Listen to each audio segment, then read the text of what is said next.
సాధ్యమైనంత త్వరగా విద్యార్థి మిత్ర కిట్లు.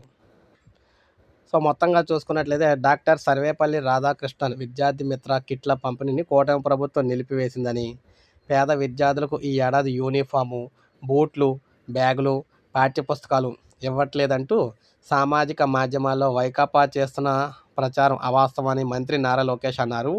ప్రభుత్వ విద్యను పేద పిల్లలకు దూరం చేసేలా జగన్ రెడ్డి తన ఫేక్ టీమ్తో తప్పుడు విష ప్రచారాలు చేస్తున్నారని ధ్వజమెత్తారనమాట. ఫార్మాసియాలో యుద్ధ ప్రభావంతో అంతర్జాతీయంగా ముడి సరుకుల ధరల పెరుగుదల, రవాణా అడ్డంకుల వల్ల సో కొంతవరకు ఆలస్యం అవుతుందని చెప్పారు. యూనిఫామ్, క్లాతు, బ్యాగులు, బూట్లు సరఫరా నెల రోజులు ఆలస్యం అవుతుందని మాత్రమే విద్యాశాఖ చెప్పిందని, దాన్ని వక్రీకరించి అసలు కిట్ల పంపిణీయే ఉండదంటూ విష ప్రచారం చేయడం జగన్ వక్రబుద్ధికి నిదర్శనమన్నారు.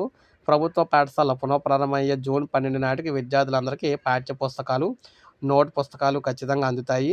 విద్యార్థి మిత్ర కిట్లో ఉండే యూనిఫాము, ఇతర వస్తువులను సాధ్యమైనంత త్వరగా పంపిణీ చేసేలా తయారీ సంస్థలతో అధికారులు నిత్యం అయితే సంప్రదిస్తున్నారని చెప్పారు.